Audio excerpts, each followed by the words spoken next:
जी, भारतीय सेना ने जवाब दे दिया है पाकिस्तान के हमले का।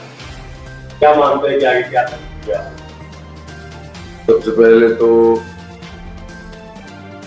भारतीय सेना ने इस तरह का ऑपरेशन को अंजाम दिया, उसके लिए उन्हें बहुत बहुत बधाई।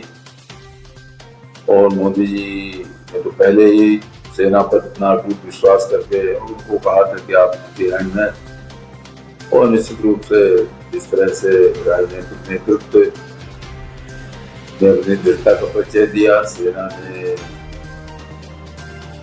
इस लक्ष्य टारगेट को अंजाम तक पहुंचाने का काम किया, और जिन मासूमों के साथ कायराना वारदात की गई थी उनको सजा दिलाने का काम, सजा देने का काम प्रारंभ हुआ है। और मैं समझता हूं कि पाकिस्तान को समझ लेना चाहिए कि उसे आतंकवादियों को संरक्षण संवर्धन करना बंद करना चाहिए, और जो आतंकवादी पाकिस्तान में हैं वो भारत को सौंप दे, इसी में उसकी भलाई है।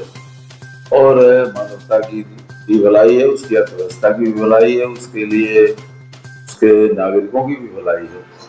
क्योंकि अगर ये बात बढ़ी तो सिंधु जल अगर रुका तो उसका तो पूरा किसानों का किसानी चौपट होगी, बिजली की व्यवस्था उसकी आपूर्ति पर लड़खड़ाएगी, पेयजल की व्यवस्था लड़खड़ाएगी। भारत ऐसा नहीं चाहता, लेकिन भारत की मजबूरी है कि जिस तरह से हमारे निर्दोष नागरिकों को मारा जा रहा है, हमारी कश्मीर की अर्थव्यवस्था को फिर से चौपट करने का प्रयास किया जा रहा है।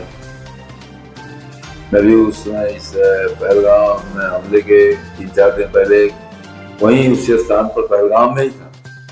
तो जिस तरह से उत्साह लोगों में था और कश्मीर की तरक्की के लिए जिस तरह से लोग आशान्वित थे, पर्यटन जिस तरह से बढ़ रहा था, तो उसे भी तोड़ने का काम पाकिस्तान के ने ये सब करके किया है। मैं समझता हूँ कि पाकिस्तान को आतंकवादी भारत को सौंप देना चाहिए, और जिसमें उसकी भलाई है और हमारी भी भलाई है। हमारे नागरिकों, हमारे क्षेत्र में पर्यटन संभावनाएं, कश्मीर की भलाई के लिए, देश की भलाई के लिए ऐसा काम करना उचित होगा। उसके लिए नहीं करेंगे तो उसका अंजाम भुगतना पड़ेगा।